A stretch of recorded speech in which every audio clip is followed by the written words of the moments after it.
wasina kuziba vanavakachakaipa vanavachavarinezirobesi womabasa akaipa atendeuki asina kwashokonamani vanhu vanotendeuka vanosiya zvakaipa vachibata kurwa vachiteresho aleluya vazvirwa jesu wakuzofira akaipa vanhu kuti vatendeuke vave vakanaka gloria yokaakwakera kwaavaaaaa kwazvo asi akupinde chakakwana chiri chimwechete kwete kwete vavatendeurezi vanogariko zvino vanotsvene vanhu vanoteresho vachikumbira mwana kuti avape simba rokuchengete shoko vokupa simba vochengete shoko vaina havazobi vaipongora havazopongori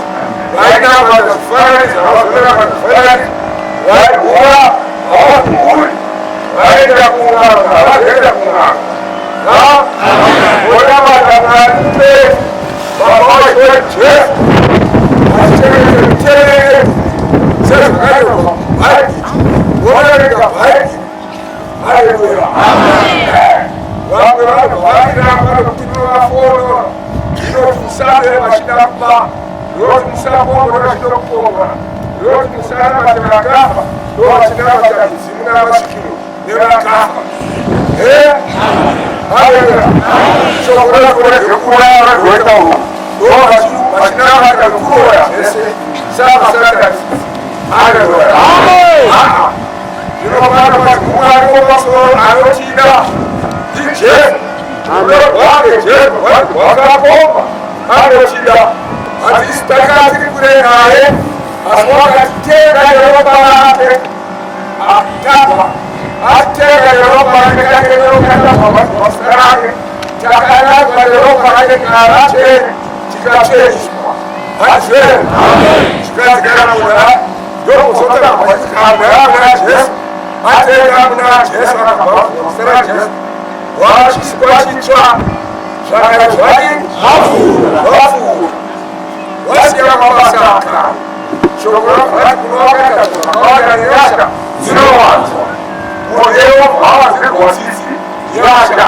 inoregerwa zvakaipa yasha kurwesisi vanhu vobva vazirwesisi haleluya ndozvadasimukira gloria kuti ndimbopasira nazvo tinozwana mana David haleluya David yaive honge yechipoto aina vakadzi vasingavengi nayo akatadza nomukadzi wake waive musa wake dai kana waive musodzi wake muserezari basa iye usanaona mukadzi wake asi ke David azotendeuka haada kuzovada kana vakadzi vake chaivevechi haada kuzopinda mukadzi wabva aita munhu sajesu akabva panenge asina kuwana mukadzi iye haada kuzobata mukadzi kana kuda mukadzi kana kutyora mutemo umwe chete akabva afana pakuva ino ndorudzi rwedu turudzi rwani rwaDhavhidhi saka bishop wamikaeli mumweya ndafira mugomo navakana mutaundi vasima vari mugomo ndobva ndoteerera mugomo imomo vangondiona ndiakupira tisanesvika mavari vakatanga kuburuka vachibva kumusoro kwaye vachindigamuchira vachimba rwiyo tauya kuna Dhavhidhi Paulo muranda wejehovha ase tauya kunani Dhavhidhi Paulo muranda wejehovha tinendo rwacha zveimba igomo katapedza kuenda mangwana kuti Paulo weafrica ndiani muranda wajehovha ndiDhavhidhi Dhavhidhi kurati akafanana naDhavhidhi pakutendeuka napakudzoka napakubva nechakaipa iye ane mutadzi asi akazomutadza simaatiati urege kutadza vanofanira kuita basa ramuchidii chenda wakadzarwa akakutadza Pita akakutadza Haleluya. Wana wakutaka. Haleluya. Baka sikwazi. Sita. Tigerengere. Chalega babesada 18. Baba.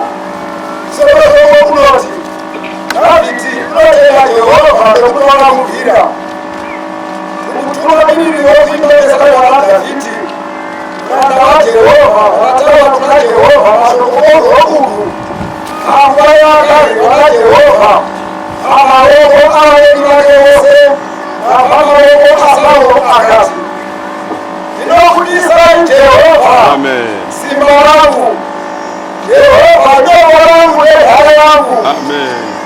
Mwili wangu na wangu wajai baraye. Amen. Inokudisa Yehova. Yehova te. Simba wangu. Yehova ndio wangu hali yangu. Mwili wangu na wangu wajai baraye. Roho yangu umoyeka kwangu. Roho yangu yanabwira. Nichana kwa Yehova.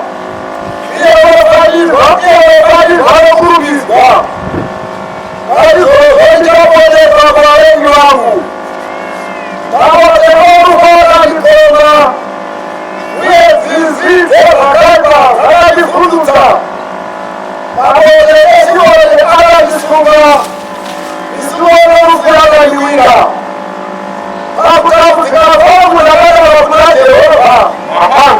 Amen. Akatengeuka. Amen. Wakweli wanataka ni papa Islamic kwa Korea. Amen. Wakatanga kudaika Jehova kuna makati ndana tu. Akutawuzika Mungu na wala kwa Jehova. Nikalala kuna Mungu. Akawewe Mungu amtende yake. Kuchema kwa pale kuna kila mzee zake.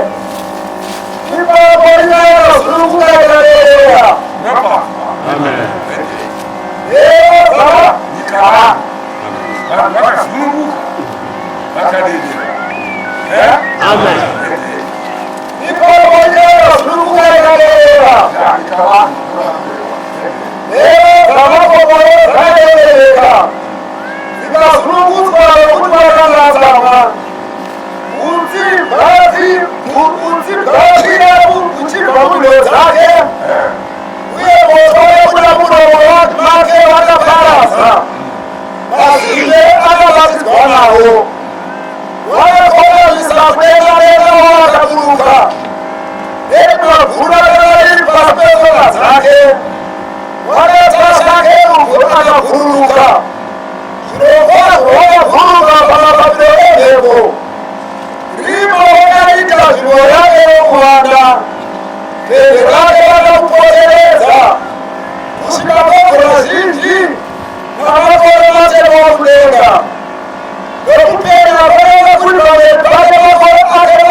Wakati vile kwa Mungu Simba, Mungu ananielewa.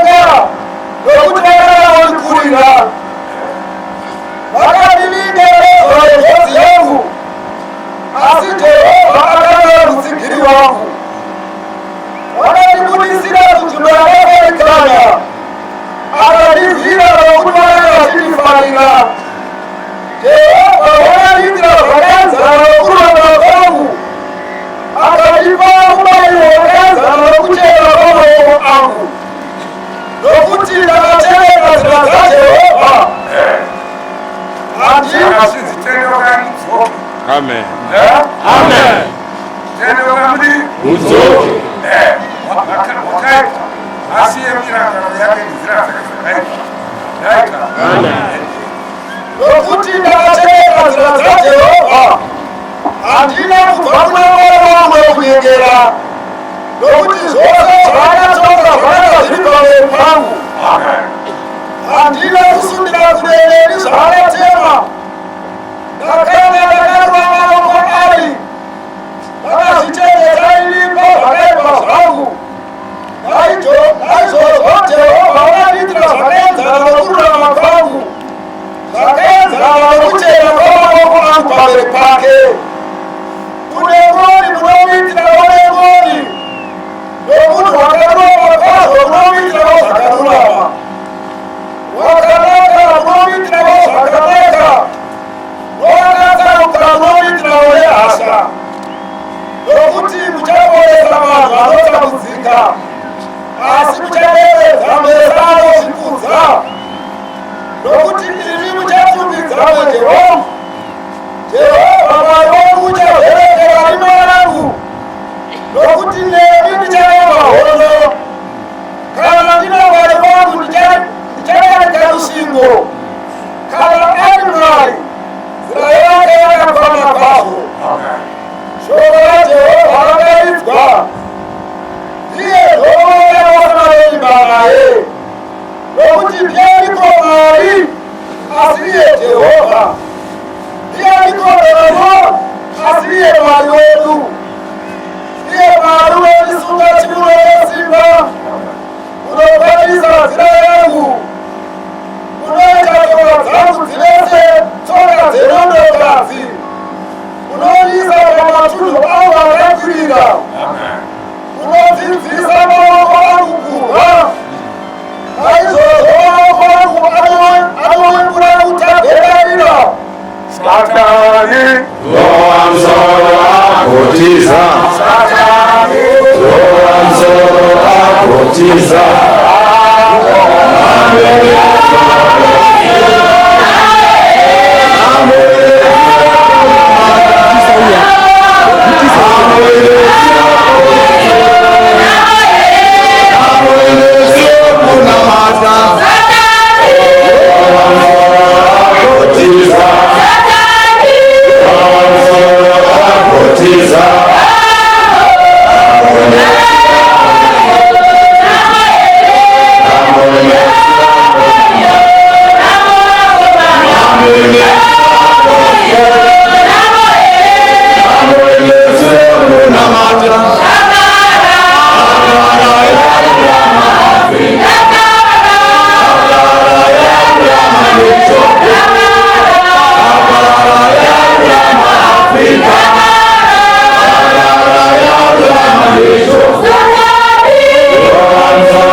Asa isodio ana.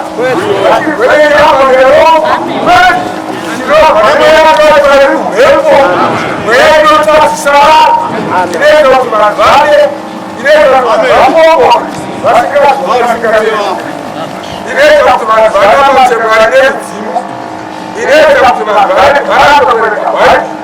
Direta kutumana barama siswa kutewa hadi.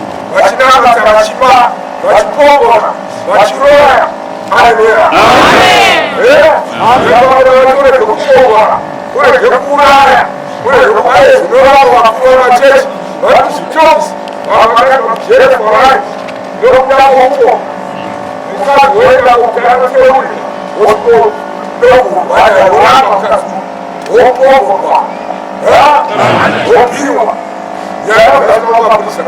Wakati watroko forai. Amen. Haleluya. Amen.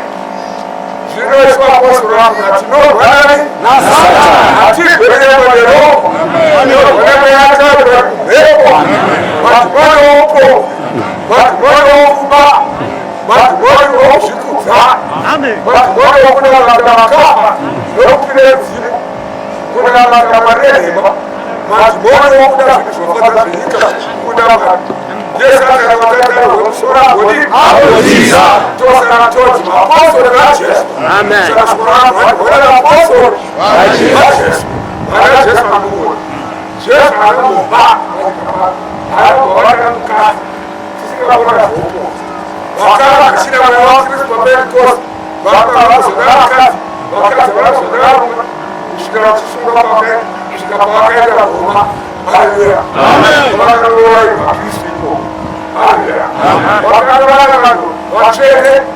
pure people, holy people, your church, your God, Amen. So, so what come with our just as what he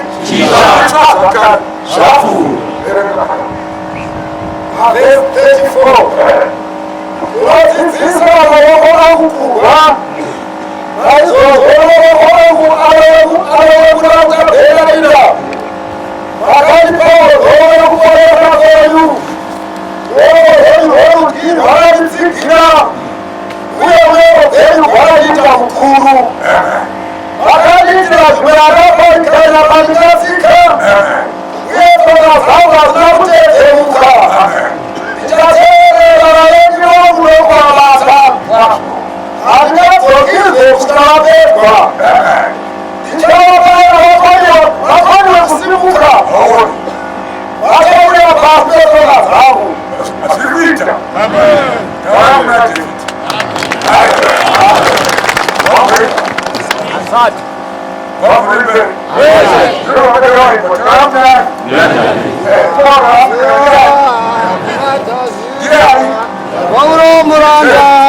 Jehovah,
ndiye roya wose vanonimaraye nokuti ndiye ndikomari asiye Jehova asiye Jehova ndiye ndikodogo asiye Mwari wedu iye Mwari unonisunga chiuno yesimba unokwanisa nzira yangu unoita tsoka dzangu dzese tsoka dzenondokazi unoniisa pamatunhu angu akakwirira unodzidzisa maoko angu kurwa naizvozvo maoko angu anoureutabhererira makandipaohoa yekuponesa kwenyu ruoko rwenyu rworudyi rwakanditsigira uye ruoko rwenyu rwakandiita mukuru makandiita zvinhu yakafarikana pandingasika uye tsoka dzangu hazina kutezemuka ndichateerera vaeni vangu nokuvabata handingadzokizve kusvikira vaperwa ndichavabaya vakoniwe kusimuka handiti vapera vakupera vakwira makova anochera vanosungura mikosi yavanotitera muchano garano chanokohwa vakwira makova anochera vachitichera makova acho vakwiro vachititera misimuto vanobatwa navo vanondirongera kuti vandiuraye Jora kufa. Vape. Haleluya. Usharo garano shari. Ndio garano ndio zope. Ndio doko. Wow. Dilikudiwa. Dilikudiwa ni kanisa. Haleluya. Amen. Dilikupoa. Ate. Sasa nikatese. Kama posto laje. Vakabirira kuenda kudenga pakuyama vakabirira kumugamvira pakuyama varikufamba naye vachigara naye. Haleluya. ndingateerera vaeni vangu nokuvabata handingadzokizve kusvikira vapedwa ndichavabaya vakoniwe kusimuka vachawira pasi petsoka dzangu nokuti vakandisunga chiuno nesimba rokurwa navo iye munhu vakandisunga chiuno nesimba rokurwa nani vasatani watasatani rosoro abotiza. Haleluya.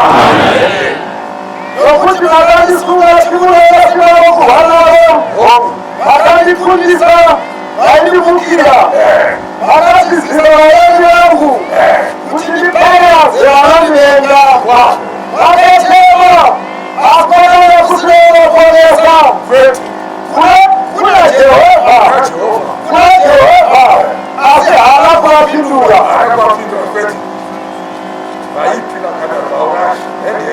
ipaaonaaokanakana sekura maenda mhepo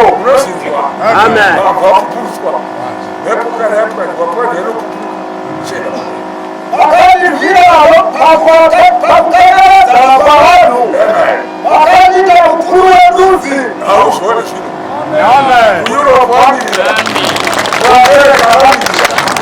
ikadzosavamira Paulo kuti apedzise basa revhangeriani.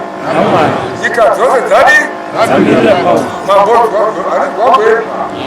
Nyika dzose dzamirira Paulo kuti apedzise basa revhangeriani. Ine handisi ni Jesu kwete.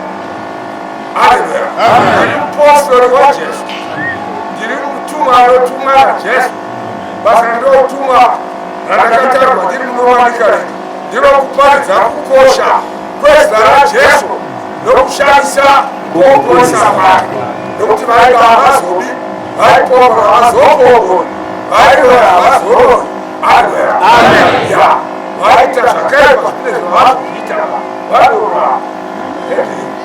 vakandirwira pakukangaradzana kwavanhu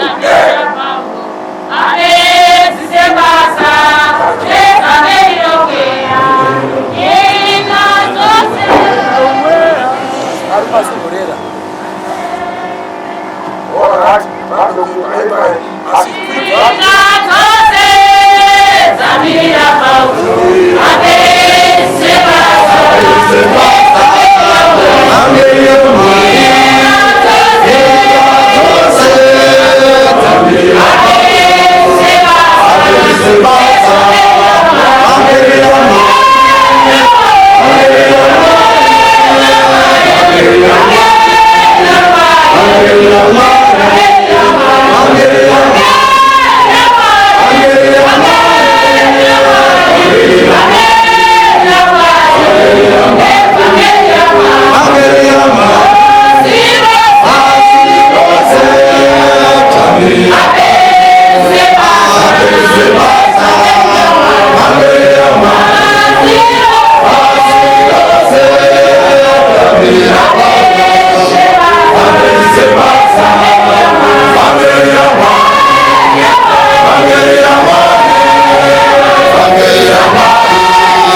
mukuru w'enduzi vakakayandisira zivi vakandishumira vakateerera vakaepera vachindidzwa vatorwa vanemuratira kwandiri vatorwa vanetorerwa simba vatebuda vaenera vachiderera Jehova mupenyu bongo rangu ngarikudzwe varokuoneka kwangu ngarumidzwe iye Mwari wanitsivira unondifundisa ndudzi dzavanhu iye unondidyira parengi wangu zvirokwazvo unondisimudzira kumusoro kwavanondimukira unondidyira pamunhu unovanikidza naizvozvo ndichakuteerai Jehovha pakati pendudzi ndichamira zita renyu nziyo dzokukudza unopanama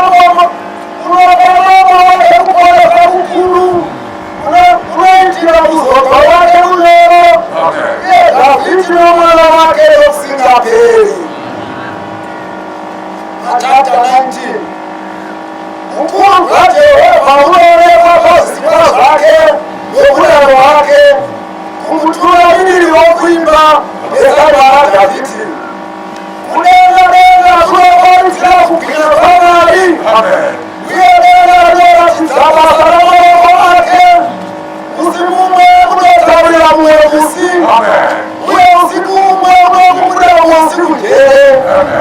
Hapana kutaura kana mashoko inzwi rava inzwingi rwodzi rwokuyera hazvo rwakasvika kunyika yose namashoko azvo kumuguma renyika rwakagadzirira zvatembe mukati mazvo iyo rakafanana nechikora chinobuda mumba mazvo zvinofara sebhare kumhanya nezita yaro kumurefaro kunobva pamuguma redenga kuponefaro kunosvika pakuguma parozve hakuna chinhu chakagadzirwa kupisa farwo murayiro waJehovha wakafana unoponesa mweya chikumbiro chaJehovha ndechezvokwadi chinokona sina mano here chinovarwa naJehovha zvakarurama chinofadza mwoyo murayiro waJehovha wakaisvonaka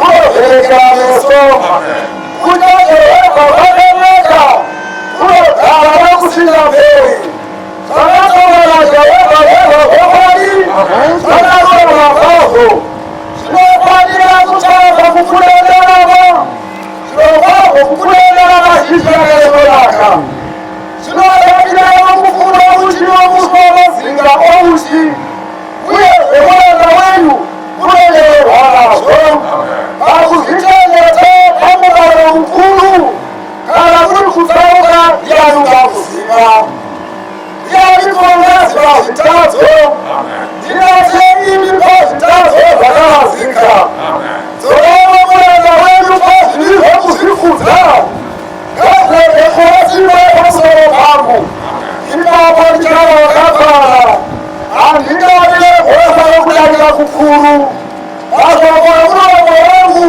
nekunonyera kwamwoyo wangu ngazvifadze pamberi penyu imi Jehovha muromo wangu nomudzikinuri wangu. Chapter 12 verse 1 shoko kunoti munyengetero kuti mambo akune kumutungamiriri wokuimba dzekana raDhavhidhi. Jehovha ngaakupindure nomuswa kutambudzika zita ramwari waJakobho ngaarwise vakakwirira ngaakutumire rubatsiro runobva panzvimbo tsvene akutsigire nesimba rinobva paSayoni ngaarangarire zvipiriso zvako zvose agautire zvibayiro zvako zvinopiswa ngaakupe zvinodikanwa nomwoyo wako ngaaite sezvawakafunga tichafara kwazvo nokukunda kwenyu tichasimudza mireza yenyu nezvaramwari wedu Jehovha ngaite zvose zvawakakumbira. Zvino ndinozwa kuti Jehovha unoponesa muzodziwa wake uchamupindura ari kuenda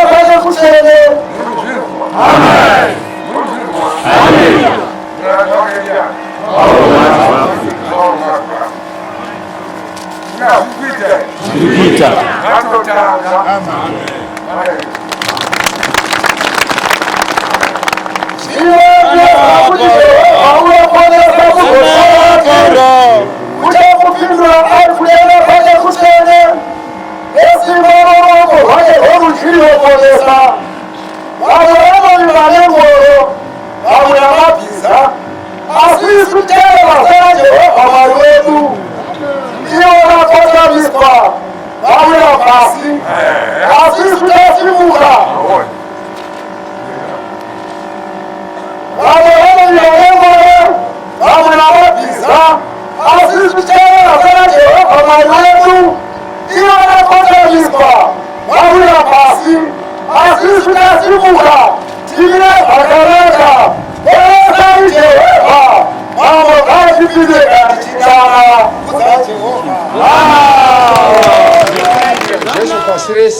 ndakapiwa masimba ose ari kudenga neari panyika.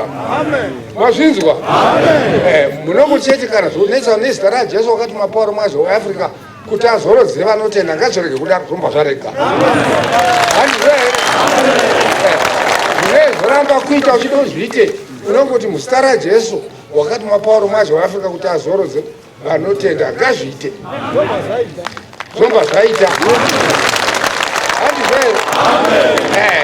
Munotungidza nezita raJesu wakati mapauro mwazvo weAfrica kana kudzima nezita raJesu wakati mapauro mwazvo weAfrica hanizvo. Saka tiri kusvika Africa yenyu mugore 1940 munoziva kuti denga rakapukutwa pakanyorwa kunzi Recreation of Africa kumabudazwa. Ndakati chipedza ticha training paHoward usiku mazvinzwa pachimva pachena pamabudazwa apa sezvova usiku shoko izwi rivumba rataura ipapo chiti nyorera vana vari kumayunivhesiti rakatanga ratika Recreation of Africa. Pakatanga panyorwa nai izwi rikati chi nyorera vana vari kumayunivhesiti kuti vakozokubatsira mubasa kusvika kwenyika cheAfrica iyi. Ndipo pakazonzi Recreation of Africa pambotanga kokunzi nyorera vana vari kumayunivhesiti kuti vakozokubatsira mubasa kusvika Africa itsva. Vana vacho ndimika vari kuyunivhesiti yokudenga vanoziva zvokudenga ndovakauya ndokushokorera kuti vanhu vake vacharwirwa ndovese vano mazita akanyorwa muri vanouya ndevakangozvarwa vari vedu ndo vanouya kwatiri ndovanonzwa inzwi rangu handizvo here ndo vanonditeerera ndo vanonditevera. Zvino hazvisi kuita here dzava nyuchi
Dios te llama. Como es duro, como ver a su chile como una muy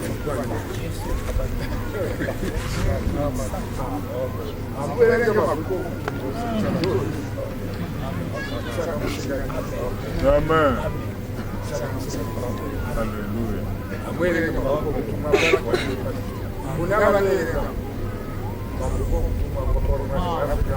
Pati wanyele pati tu. Azura shamisi. Amen. Amuna kuchao. Amen. Chao. Wewe wana wangu. Amen. Hapana ukoa hapana wakati. Bana mas. Ndio makati wana. Wake mwele wachali. Atabiwa. Ndio sema masita. Akana Mungu. Ndio karibu ya African. Amen. Bana komana ne bana sikana. Amen. Baka baka. Baka sa kubere kwa mwana bani. Amen. Ndio ni Mungu. Amen. Ndio bana mataka. Amen.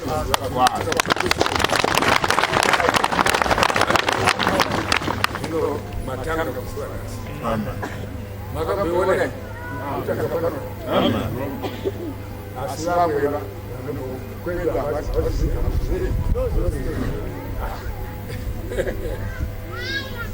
Amen. Jishi. Amen. Mungu Yesu wakati kwa mama wewe. Wewe bae. Ndio hapa. Pashi. Amen. Amen.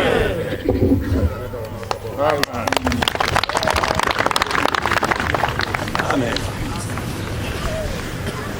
Yakakuwa ina mwali. Amen. Bandi sina kupa banakuya. Amen. Ngenda bakaya bano buda. Amen. Bandi so. Amen. Imo mna masaka ni wo. Kuno zwana kupati. Kupati wanile pati tuno kutunga ko poro maso. Amen. Watu wachari wale masaka ni wo. Mvuku. Yes. Yana akapoa kumuni kwa masaka no pete. Paulo masaka. Eka. Eka. Saka kishinga ka. Amen. Daudi choka inandisi warama kama ndisha kwa msa amen akusoze kwenye amen amen sana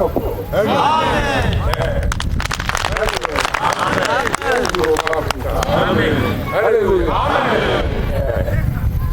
kama kuti vanhu vamwari vave noupenyu vano wakadi saka mushimba mambo Jesu watuma Paulo Afrika kuti azorotse hamusi kuzorotsa muterera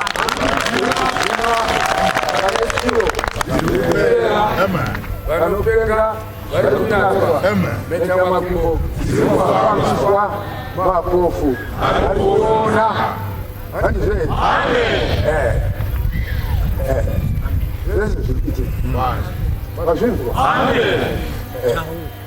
yakasiyiswa zvese ozvanga nemabhizi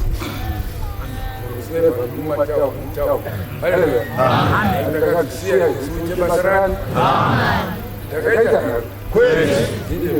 ndakaita nharo ndine changu handiti zvipo ko zvino ndizva mwariki waita twakekandi ni vana va Mwari.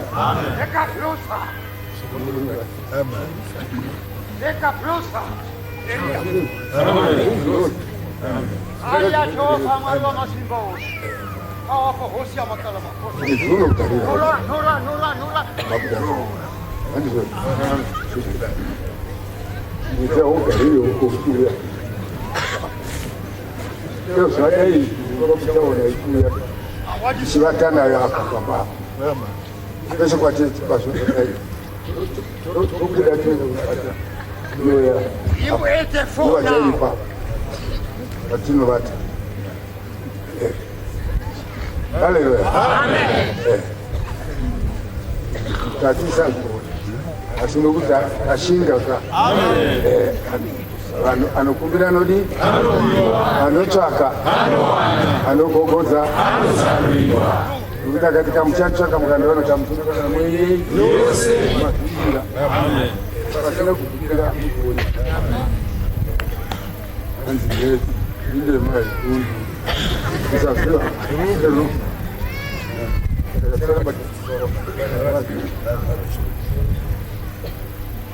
Kuda huko. Maila kwa. Ukwana. Kuda huko chindo. Nai. Kuda huko.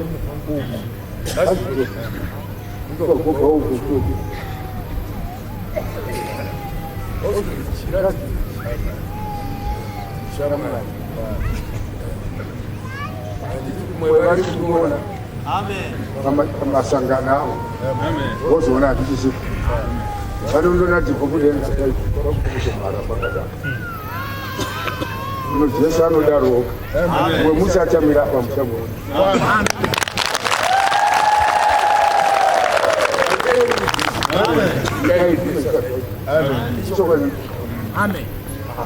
irikudzokera shure we are marching up Africa never backward.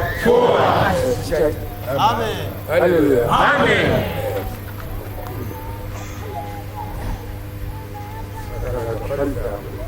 Afrika yedu notenda Mwari nokuti wakatuma naMwari ndiye ana mashoko aMwari uye hapi mweyachera uye ndo panowanikwa zivo nhasi tadzidzasa kudzisa kwenguva dzese achiti kudzidza hakuperi we live today.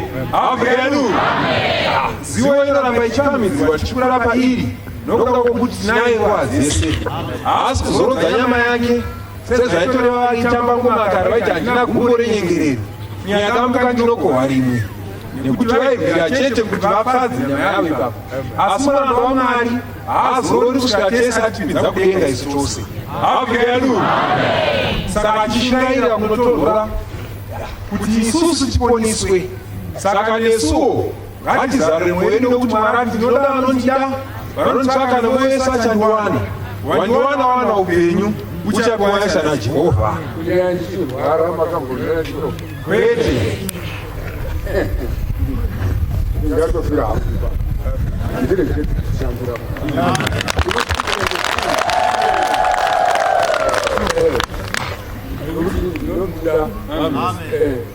Anolinda. Amen. Ari mandiri ndiye anishandisa. Amen. Andisi. Amen. Ndikashaka. Amen. Ndenga. Ndikanywa. Ndikanywa ndinomira. Amen. Ndinoparisa Yesu. Amen. The creation of Africa. Amen. Zorera vana vari kumadivest. Amen. Tinokuzokubatira mubasa rokusikwa kwenyika yechiAfrica. Ina zvinhu zvakaita. Zvakaita. Kozvino. Hamusati maona mushaona, hamusati manzwa mushanzwa, ichokwadi aya marumoroma sakanaaariza mwana urikuzvionera kune makore hakuna zvatakauya pano kwakambonaye ezoka takata zvikumbira zvinaura pane kunyanzva kadi kuzaranoye creation of Africa.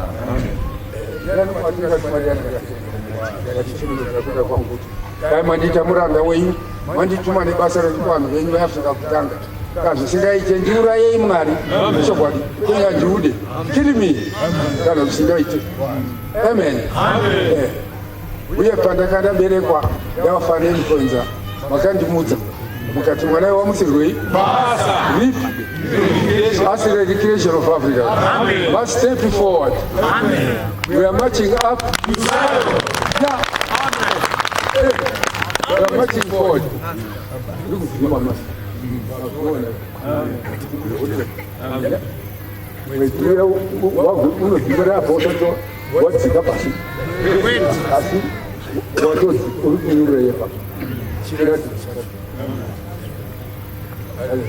kati zotangazo asikwatesenge chiri ngadi chishuya zinokuya kuno vakuzovata patinovata zvakauchenza unoimi matenda.